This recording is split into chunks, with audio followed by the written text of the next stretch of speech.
everybody. Thank you for joining us today. Quite an impressive turnout, and thank you for coming and supporting such a wonderful cause.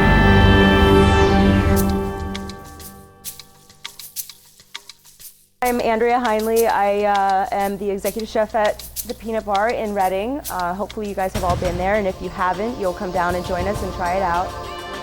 This is my sous chef, William. Hey, William. He makes me look good, so.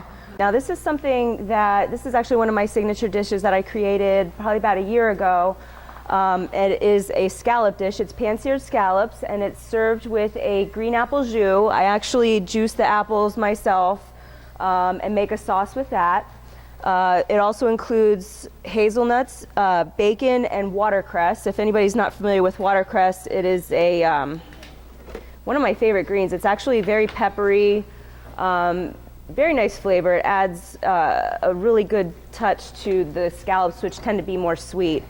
And this, I actually chose this dish because it's very simple, it's very quick, it's elegant. It can be served as a little hors d'oeuvre, actually. Serve it on something little like this, a little scallop with a little bit of your watercress salad in there, which we'll get to in a minute. You can also serve it as an appetizer portion, give 2 or 3 scallops and something a little bit nicer, or it can actually be 5 or 6 scallops and served as an entree. So it's very versatile, it's very, very quick, so I'm gonna try and stretch this hour out as long as possible. But it's something that can be done in your own kitchen. It's very simple. I got this yesterday. It was 39 bucks at Target, or if we have one here at Habitat, you can pick one up today. This is a juicer, very simple. It's a great thing to have in the kitchen. I really like to use fresh juices, whether it be spinach or carrot, any kind of fruit or vegetable.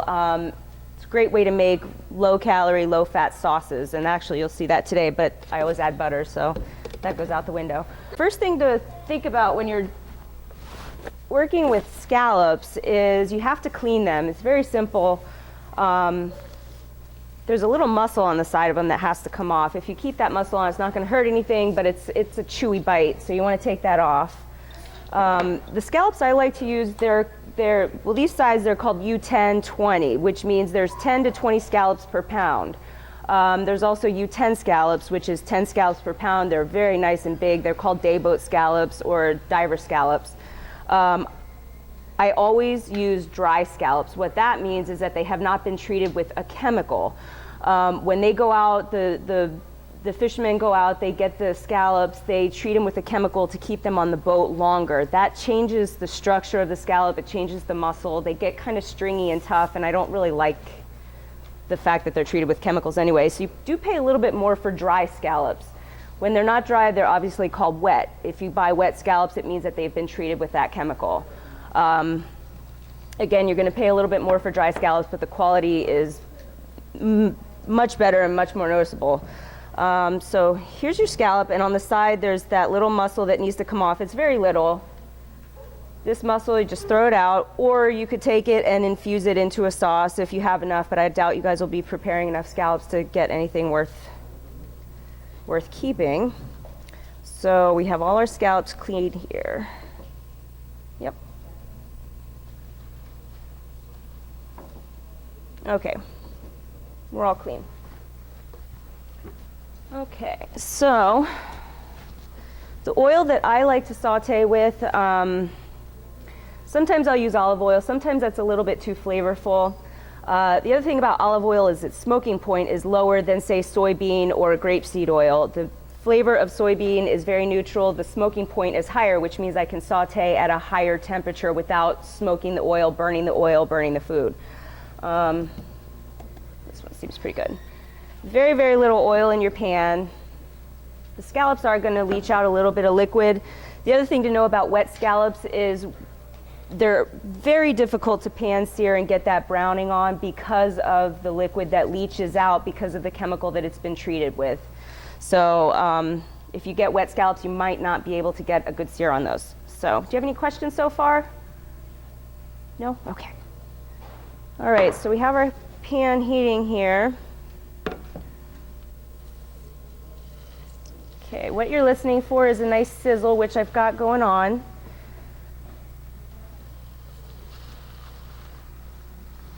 don't want to overcrowd the pan, otherwise the temperature is going to drop. You're not going to get a good sear. You want nice space in between the scallops. You don't want to crowd them in there by any means.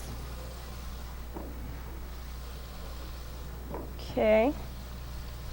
And we got a little bit of salt here, a little bit of white pepper. Okay. Now while those are searing, I'm going to show you the juicer, which is one of my favorite things actually in the kitchen. So,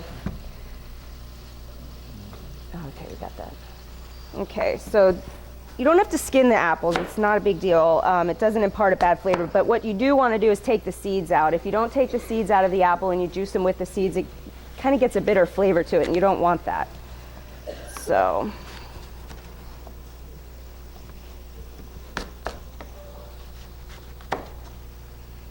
okay. Okay.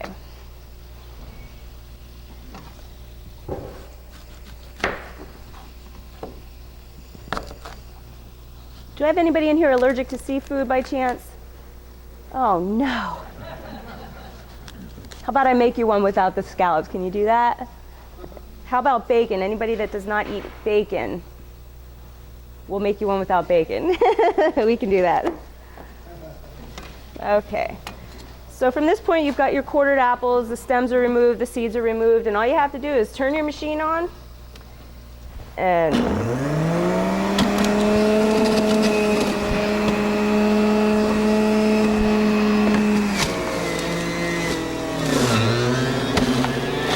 got it?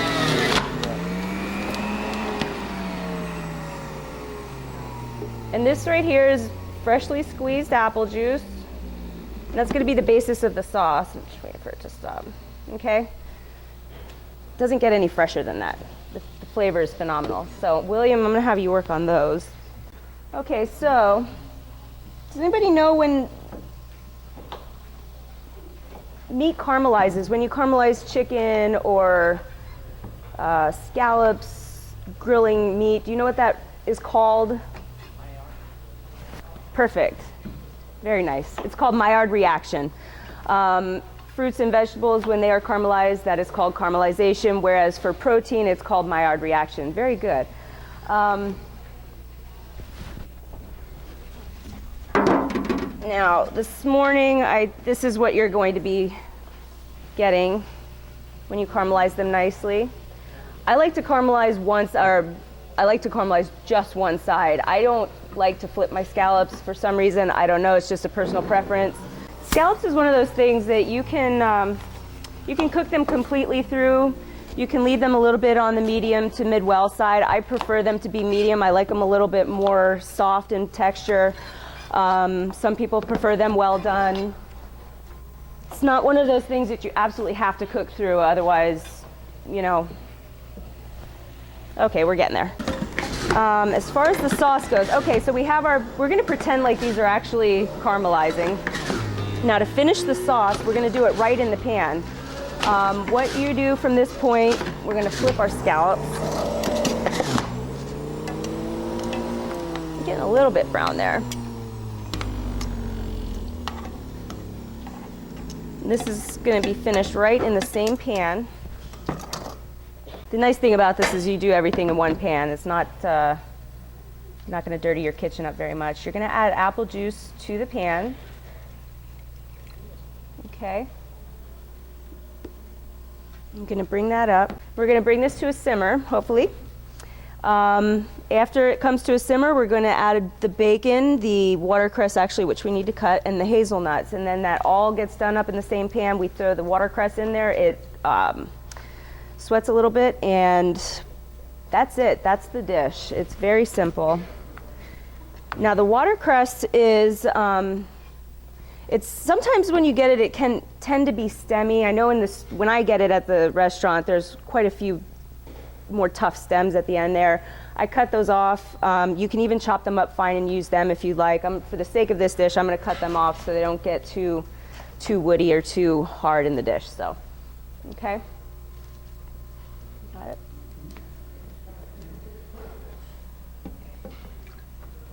Okay, I'm going to make a big batch of sauce in this pan for you guys.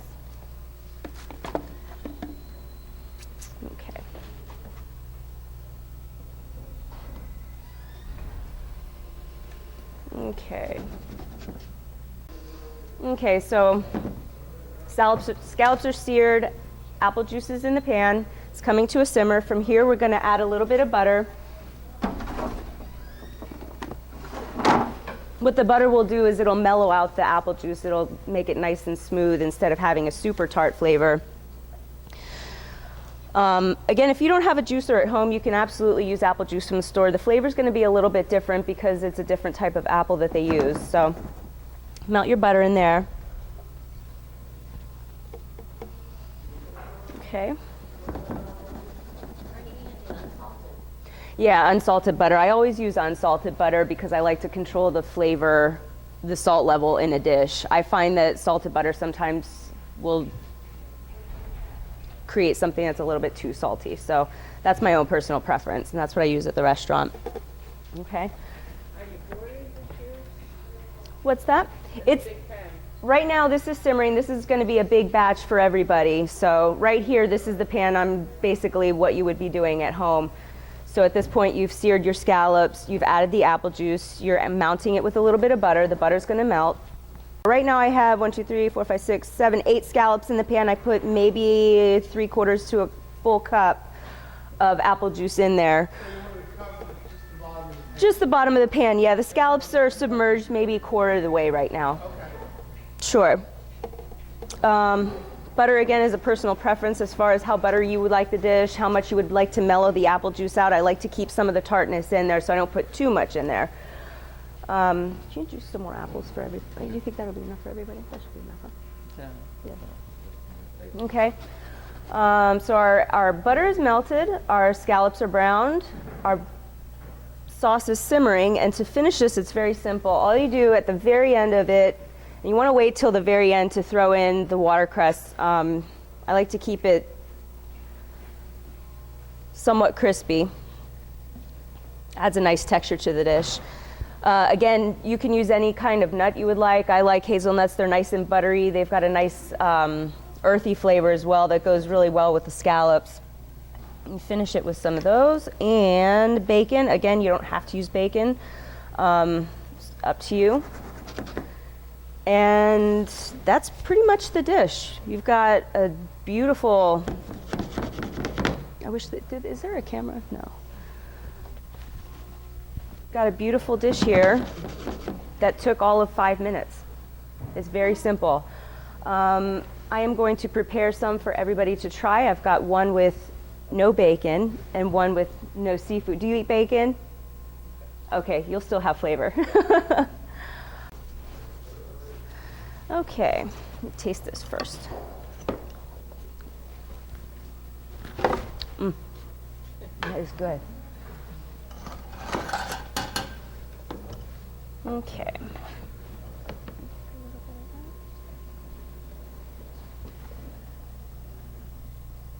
This plates up really nicely. Let me check the scallops in the oven.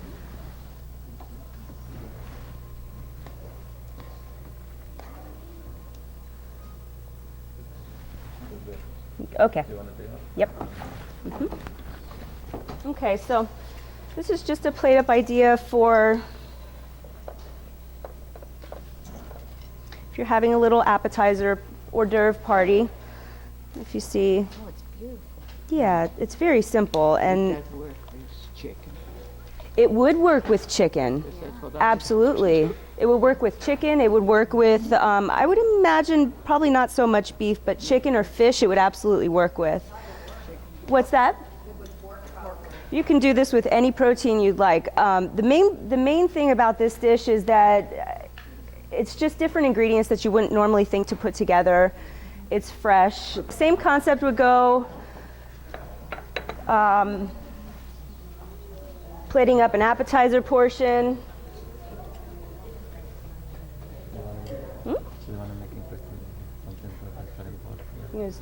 We'll start plating up. Yeah.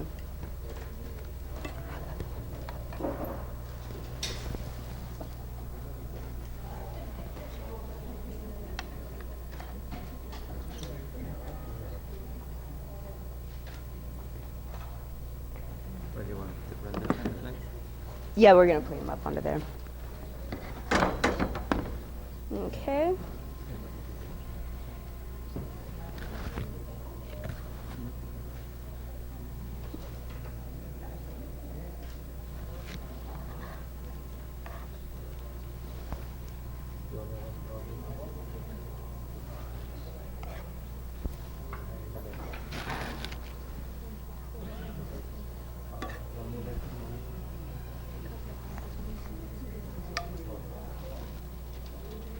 What's up?